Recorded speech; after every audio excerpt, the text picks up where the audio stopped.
নমস্কাৰ প্ৰথমতে আপোনালোকক এটা বস্তু দেখাই লৈছো দেই ওপৰলৈ মানে যাবলৈ সক্ষম নাই আৰু গাটো ইমান বেয়া সেইকাৰণে ইয়াতে দেখিছেনে বিছনা চাদৰ ধুই ইয়াতে মেলি দিছো গেটত আৰু এটা তলা মাৰি সোমাই গলো ভিতৰত এতিয়া আহিলো ভিতৰলৈ ডাঙৰ কথা এটা ক'বলৈ আৰু সেই ডাঙৰ কথাটো ক'বলৈ মই বাহিৰত ক'ব নোৱাৰো কিয় জানানে বাহিৰত ক'লে মানে মাতটো যে বৰ ডাঙৰ ডাঙৰকে কথাবিলাক কওঁ সেইকাৰণে মানে বেছি ডাঙৰকে কথা বলে মানে তেনেকে ভিডিঅ' বনালে মানুহে ভাবে মানে আমাৰ ঘৰত কাজিয়া লাগিছে বুলি আগতে তেনেকে ওপৰত বনাইছিলোগে বহি লৈছো তলত ধুনীয়াকে দেই আগতে ওপৰত বনাইছিলো তেতিয়া বোলে কাৰ লগত কাজিয়া কৰিছে ফোনত তেনেকুৱা কথা কয় সেইকাৰণে বোলো নাই এতিয়া আহি পেলাই সেইকাৰণে আজিকালি ভিতৰতে ভিডিঅ'বিলাক বনাও এতিয়া বাজিছে 10:30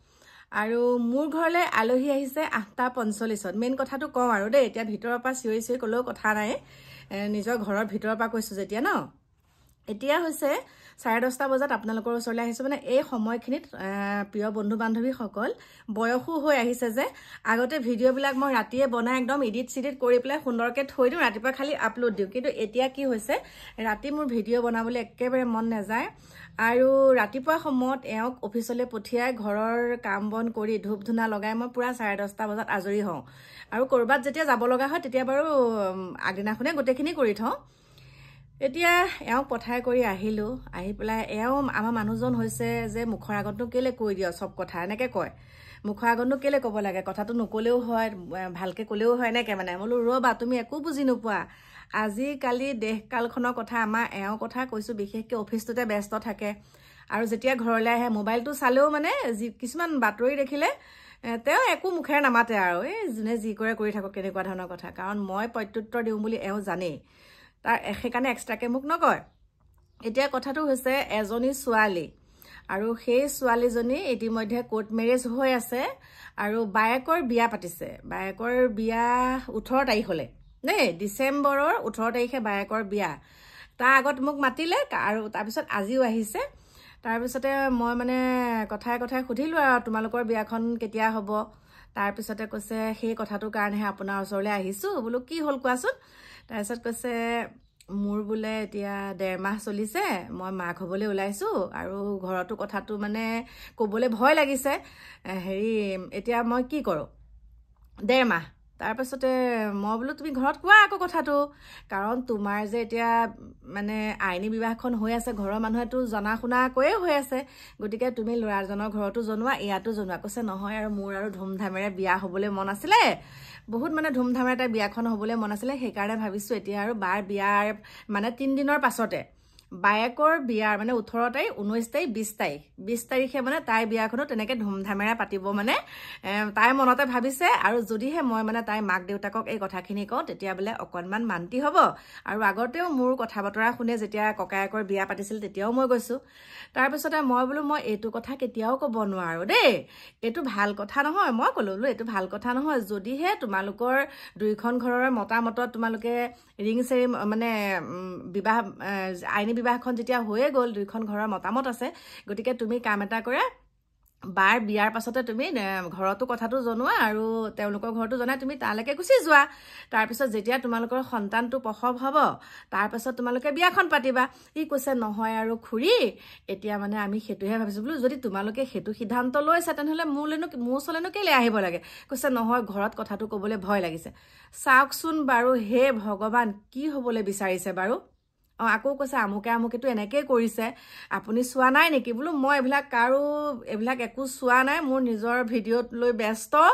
আৰু তেনেকে মই যাৰ পৰা কিবা এটা শিকিব পাৰো তেওঁলোকৰ ভিডিঅ' চাওঁ বাকী মই এইটো কথাত মই তোমাক মানে ভয় দিব নোৱাৰিম তুমি মোক বেয়া নাপাবা এইটো সংক্ৰান্তত মই একো এটা তোমাক সহায় কৰিব নোৱাৰিম আৰু যদিহে সহায় কৰিব লাগে তেনেহ'লে মই মানে তোমাৰ মাক আজিয়ে ফোন কৰি কথাখিনি কৈ দিম কৈছে নক'ব তেনেকে কথাটো নক'ব আপুনি গৈ পেলাই আমাৰ ঘৰত ক'ব লাগিব ফোনত ক'লে মাৰ বেছি বেয়াহে লাগিব মানে খং উঠিব এতিয়া মই কি কৰোঁ আপোনালোকে মোক উত্তৰ এটা দিয়কচোন আমাৰ ঘৰৰ পৰা 3 কিলোমিটাৰমান আঁতৰত 3 কিলোমিটাৰ বেছি দূৰো নহয় গাঁওখনৰ নামটো ক'লে গম পাই যাব নহয় সেইকাৰণে মানে এতিয়া তাই 1.5 মাহ মাক হ'বলৈ ওলাইছে আপোনালোকে ভাবক আৰু এতিয়া ৰিং চেৰিমনি হোৱা 7 বছৰ কি মানে বিবাহ বাৰ তেহেতৰ ছোৱালীজনী এতিয়া সৰু সুৰাকৈ চাকৰি এটাও কৰি আছে আৰু মানে কি হয় এতিয়া সিহঁতৰ যিখন আইনী বিবাহ হৈছিলে 4 বছৰ হ'ল আইনী বিবাহখন হোৱা 4 বছৰৰ পাছত এতিয়া মাতৃ হৈছে তাকো সামাজিকভাৱে একো নিয়ম নীতি নকৰাকে এতিয়া তাই মাকৰ ঘৰতে আছে কিন্তু কি কম আপোনালোকে কওক মই ক'লে ক'ব বোলে তই কিয় এনেকুৱাখিনি কৰিলি তই নাজানো নেকি আচলতে মোৰ দৃষ্টিভংগীত এইটো একেবাৰে ভুল ধাৰণা ভুল কথা আজি তেওঁলোকে কৰিছে আকৌ তেওঁলোককে দেখা আকৌ বেলেগে কৰিব এখিনি মানে বিয়পি একদম বিস্ফোৰণ হৈ যাবগে আগ্নেয়গিৰি যেনেকৈ বিস্ফোৰণ সেইটো হৈ যাবগে দেই গতিকে ডাঙৰ এইটো প্ৰব্লেমত পৰিলোঁ মই সেইকাৰণে আপোনালোকক কথাটো ক'লোঁ আৰু দ্বিতীয় কথাটো হৈছে এই যে ধুনু কলিজা যেন এতিয়া ভিডিঅ'বিলাক ভাইৰেল হৈ আছে চাওক মই কি মিছা কথাটো ক'লোঁ যে প্ৰেক্টিকেলি আজি যে এই ছোৱালীজনী আহিছে আৰু এই ছোৱালীজনী আচলতে জানে আমাৰ ঘৰত যে কাকু মাইনাহঁত বৰ্তমান আমাৰ ঘৰত নাই সেইটো কথা জানে সেই কথাটো জানি শুনিহে আমাৰ ঘৰত আহিছে মানে যদি মইতো এনেকুৱা কথা আলোচনা কৰিলে ভাই মোৰ ল'ৰা ছোৱালীহালক একদম ডাইৰেক্ট মাতিম বোলো এনেকুৱা চাহ সেইকাৰণে মই আজিকালি কি কৰোঁ তলাটো মাৰি থওঁ আৰু সেইখিনি সময়ত যেন আহিছে জানে মানে এইখিনি সময়ত মই পুৰা কামত ব্যস্ত থাকোঁ অফিচলৈ যোৱা সময়ত মানে গেট ছেট খোলা থাকে কিন্তু এইখিনি সময়ত আহিলে আমাৰ ঘৰত মোক কেতিয়াও নাপায় মই ভিতৰত থাকিলেও এনেকুৱা মানুহ আহিলে মই দৰ্জা খুলি নিদিওঁ এতিয়া প্ৰথম কথাটো ক'লোঁ দ্বিতীয় কথাটো হৈছে যোৱাকালি মই যিটো ভিডিঅ' দিছিলোঁ আমাৰ ধুনু কলিজাৰ হৈ ধুনু আৰু কি কলিজাই নে মলিজাই নাজানো আৰু ভাইৰেল যে হৈ আছে টপা আংকুল বুলি কৈ আছে এতিয়া চাওক পল্টন বজাৰৰ পৰা সেইজনক গ্ৰেপ্তাৰ কৰিছে আৰু কিমান কোটি টকা লুণ্ঠন কৰি মানুহক চাকৰি দিম বুলি এইবিলাক 2 নম্বৰী কৰিছে সেইবিলাক ইমান কষ্ট কৰি মানুহবিলাকৰ পৰা পইচাবিলাক আনে চাকৰি দিম বুলি আনি এইবিলাক 2 নম্বৰী মাইকী বুলিয়ে কৈছোঁ 2 নম্বৰী ছোৱালী বুলিয়ে কৈছোঁ ভাল ছোৱালী এনেকৈ নাযায় নহয় হয়নে নহয় একাংশৰ কথা কৈছোঁ একাংশ ছোৱালীৰ কাৰণে সকলো ছোৱালী বদনাম হয় যেনেকৈ একাংশ বোৱাৰী পলাই যোৱাৰ পিছত গোটেই বোৱাৰীবিলাকৰ বদনাম হয় একাংশ পুৰুষে মহিলা পলুৱাই অনাৰ পিছত গোটেই পুৰুষসকলৰ বদনাম হয় ঠিক তেনেকৈ দেই এটা আলুৰ বস্তাত যদি মানে এটা গেলা আলু থাকে গোটেই আলুখিনি গেলি যায় বুলি কয় যে এতিয়া চাওক অতৰাব লাগে এইবিলাক এতিয়া সেইটোক গ্ৰেপ্তাৰ কৰিছে ক'ত পল্টন বজাৰত পলাবলৈ ধৰোঁতে এতিয়া সেই ছোৱালীজনীৰ অৱস্থা কি হ'ব মই যে কালি কৈছিলোঁ যে আপোনালোকেতো দেখিছে যে ছোৱালীজনী এতিয়া সুন্দৰকৈ আইনী বিবাহখন কৰোৱা দেখাইছে ঘৰলৈ আপোনালোকে নিছে বুলি ভাবিছে কিন্তু নহয় এতিয়া তাই কান্দি কাটি হিয়ালি জোৱালি হৈ ৰাস্তাই ঘূৰি ফুৰিছে কাৰণ ঘৰতো একচেপ্ট নকৰে হয় ঘৰলৈ যাব পাৰিব জানো আচলতে কি জানে এনেকুৱা ধৰণৰ ছোৱালী ঘৰলৈ যাবলৈ ভয় নকৰে যে মোৰ লগত এইটো হৈ গ'ল লাজ চৰম নাই এতিয়াতো আৰু সেইজনৰ পৰাও গুচি আহিলে ক'ত নিবগৈ নিজে যেতিয়া জেলত আছে আগজনী এনেকৈ সোমাব দিব নেকি কিয় দিব বাৰু এইটো বাৰু ভাল কাম কৰিছে নেকি গতিকে যিসকলে মোক কৈ আছা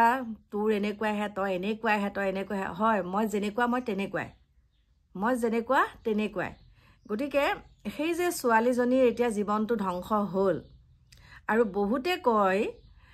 একাংশটো চাওক ঘৰৰ পৰা যেতিয়া বিয়াখন ঠিক কৰি দিয়ে তেওঁলোকৰ বিবাহখন একদম মানে যুগান্তৰ ইমান সুন্দৰকৈ একদম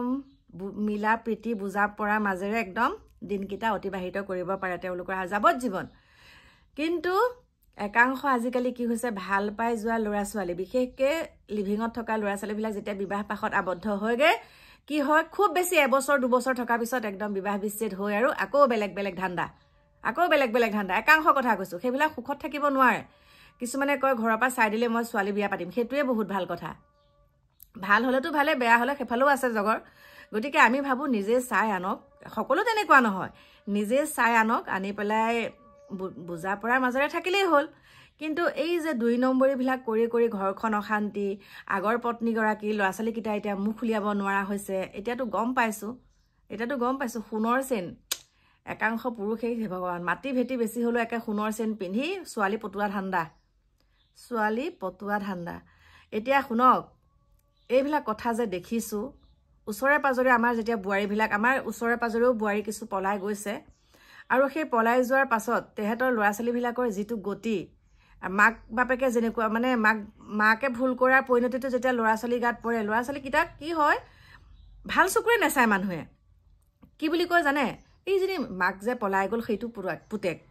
মাক যে এটালৈ পলাই গৈছে সেইটো পুতেক সেইটো জীয়েক এয়া চা সেইটো গিৰিয়েকটো কেনেকুৱা লাগে বাৰু অন্তৰখন আমি শুনা পাওঁ আমি সেইবিলাক মানুহক যেতিয়া আমি ল'ৰা ছোৱালীবিলাকক দেখোঁ তেতিয়া বেলেগে কয় যে কথাবিলাক আমি শুনা পাওঁ, কিন্তু তাত প্ৰত্যুত্তৰ দিবলৈ আমি একো কৰিব নোৱাৰোঁ। এষাৰ কথা কওঁ যে মাকে ভুলটো কৰিছে হয়, পুতেকহঁতক কিয় ধৰিছে, পুতেকহঁতক কিয় তেনেকৈ কয়, তেতিয়া আকৌ কয় তই কিনো জান, তই খালি প্ৰত্যেকটো কথাতে তই কাজিয়া কৰিব জান, তেনেকৈ কয়। আচলতে দুখ লাগে জীয়েকহঁতে যেতিয়া বাহিৰত পঢ়ি শুনি আছে আৰু পঢ়ি শুনি থকাৰ পাছত যেতিয়া লগৰ ছোৱালীয়ে ইটিকিং কৰে, তোৰ মাৰে এনেকুৱাহে, তোৰ মাৰক দেখিছ নহয় আমুকৰ লগত এনেকৈ আছে, তেতিয়া বাৰু তাইৰ মানসিকতাটো কেনেকুৱা হয়, আপোনালোকে কওক। গতিকে এইবিলাক কমিব লাগে, অকণমান নিজকে সংযত কৰিব লাগে। পইচা পাতিয়ে সকলো নহয়। আপোনালোকে হয়তো বিশ্বাস নকৰিব, মই যেতিয়া এইখন ঘৰলৈ প্ৰথম আহোঁ, দুখ যন্ত্ৰণাখিনিতো বহুত পাইছোঁৱেই, কিন্তু হাতত যেতিয়া এটকাও নাথাকে, মানুহজনৰ লগত যেতিয়া গ'লোঁ 2 এটকা হাতত ল'লোঁ, তেতিয়া মই কি কৰোঁ, শৰাই ঢাকনি গুঠোঁ, 30 টকা এটা লওঁ, শৰাই ঢাকনি গুঠি বেচোঁ। জোতা বনাওঁ কুৰ্চা দি পেলাই, পুৰণা জোতাবিলাকৰ চুলবিলাকত, তেতিয়া সেইবিলাক বেচোঁ। ফুল বনাওঁ, সেইবিলাক বেচি 10 টকা 20 টকা পাওঁ। তেনেকৈ চলি আজি এইকণ পাইছোঁগৈ। গতিকে কিবা এটা ভাল কাম কৰিবলৈ হ'লে কষ্ট কৰিব লাগিব। এই যে ইজি মানি বেয়া কিবা এটা এইবিলাক যিবিলাক এতিয়া হৈছে বাৰু, কি লাগিছে, কেনেকুৱা লাগিছে এইবিলাক যে দেখি পেলাই, কেনেকুৱা লাগিছে বাৰু? এইবিলাক এতিয়া নহয়, অনুশোচনাটো কেতিয়া হ'ব, যেতিয়া আৰু অকণমান বয়স হ'ব, তেতিয়া সেইটো সূচনাটো আহি মইতো কি ভুল কাম কৰিলোঁ, মই এনেকুৱা কিয় কৰিছিলোঁ, তেতিয়া কিন্তু তোমাৰ কাষত কোনো নাথাকিব। গতিকে সময় থাকোঁতে যিসকলে এনেকুৱা এটা কাম কৰি আছা, তোমালোকক কৈছোঁ, সময় থাকোঁতে ইমান মূল্যৱান এই মানৱ জীৱনটো আমি এবাৰেই পাওঁ। গতিকে সেই জীৱনটো সুন্দৰকৈ উপভোগ কৰিবলৈ শিকা। 10জনৰ আগত যাতে বুকু ভিনাই তুমি থাকিব পাৰা, 10জনৰ আগত যে লুকাই যাতে থাকিবলগীয়া নহয় এনেকুৱা বেয়া কাম কৰি। হয়, একাংশ ছোৱালী ওলাই আহিছে গুৱাহাটীত, একদম চকুৰ আগত দেখা পাই থাকোঁ, চকুৰ আগত। তেতিয়া কথাবিলাক ক'বলৈ মন যায়, কিন্তু কি হয়, ক'লে যে আকৌ একদম জানেই নহয় সিহঁতহে জাঙুৰ খাই উঠিব, সিহঁতটোৱে সঁচা।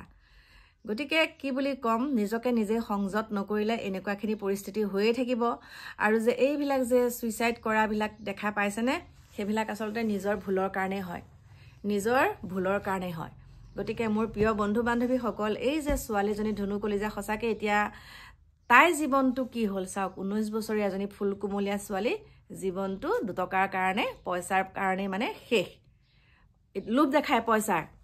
এই বুঢ়াবিলাকে বুলি ক'লে ভুল হ'ব, আচলতে একাংশ মানুহে বয়োজ্যেষ্ঠ, বিয়া পতা বিবাহিত মহিলাও হওক পুৰুষো হওক, সকলো কোনো সোধা নহয়, পইচা কেইটামান পালেই মানে একদম ঢাল খাই যাবগৈ আৰু তাৰপাছত জীৱন শেষ। গতিকে এই মাইনাক কৈছোঁ দেই, মাইনা, তুমি যে আজি মোৰ পৰা যিটো পৰামৰ্শ ল'ব আহিছিলা, মই তোমাক তেনেকৈ কোৱাৰ কাৰণে তুমি বেয়া পাব নালাগে। গতিকে মই আবেলিলৈ চাওঁ, যদি যাব পাৰোঁ যাম, গৈ মই সুন্দৰকৈ কথাখিনি ক'ম। আৰু পৰাপক্ষত এনেকুৱা গাত মানে বাচ্চা থাকিলে কেতিয়াও বিয়া হ'ব নাপায়। আমি মানে আইতাহঁতে কোৱা শুনো যে এনেকৈ গৰ্ভৱতী হৈ থাকিলে বিবাহ পাশত আবদ্ধ হ'ব নালাগে, বহুত ডাঙৰ বিপদ হয়, বহুত বেয়া হয় পিছলৈ। সেইকাৰণে কৈছোঁ, তুমি সুন্দৰকৈ ল'ৰাজনৰ ঘৰলৈ যোৱাগৈ, ধুনীয়াকৈ থাকা, সন্তানটো সুন্দৰকৈ পৃথিৱীলৈ আনা, তাৰপাছত বিবাহ পাশত আবদ্ধ হোৱা দেই। সেইখিনিকে কৈ এতিয়া মই আপোনালোকৰ মাজৰ পৰা বিদায় লৈছোঁ। লগ পাম আপোনালোকক নতুন এটা ভিডিঅ'ৰ সৈতে। তাৰ আগতে মই আপোনালোকক এতিয়া দেখাবলৈ লৈছোঁ, এই যে আমাৰ মহালম্পটটোক কেনেকেনো ক'ৰ পৰা গ্ৰেপ্তাৰ কৰিছে, চাই লওক ভিডিঅ'টো। ক্ৰাইম ব্ৰাঞ্চৰ জালত প্ৰবঞ্চক, চাকৰি দিয়াৰ নামত প্ৰবঞ্চনাৰ অভিযোগ। ধৃত প্ৰবঞ্চকটোৰ নাম হৈছে সমৰজ্যোতি দাস। চাকৰি দিম বুলি একাংশৰ পৰা সংগ্ৰহ কৰিছিল লাখ টকা। পল্টন বজাৰ ৰেলৱে ষ্টেচনৰ পৰা সমৰজ্যোতিক গ্ৰেপ্তাৰ কৰিছে ক্ৰাইম ব্ৰাঞ্চে। ৰেলত উঠি পলায়নৰ চেষ্টা কৰোঁতেই জালত পৰিল সমৰজ্যোতি।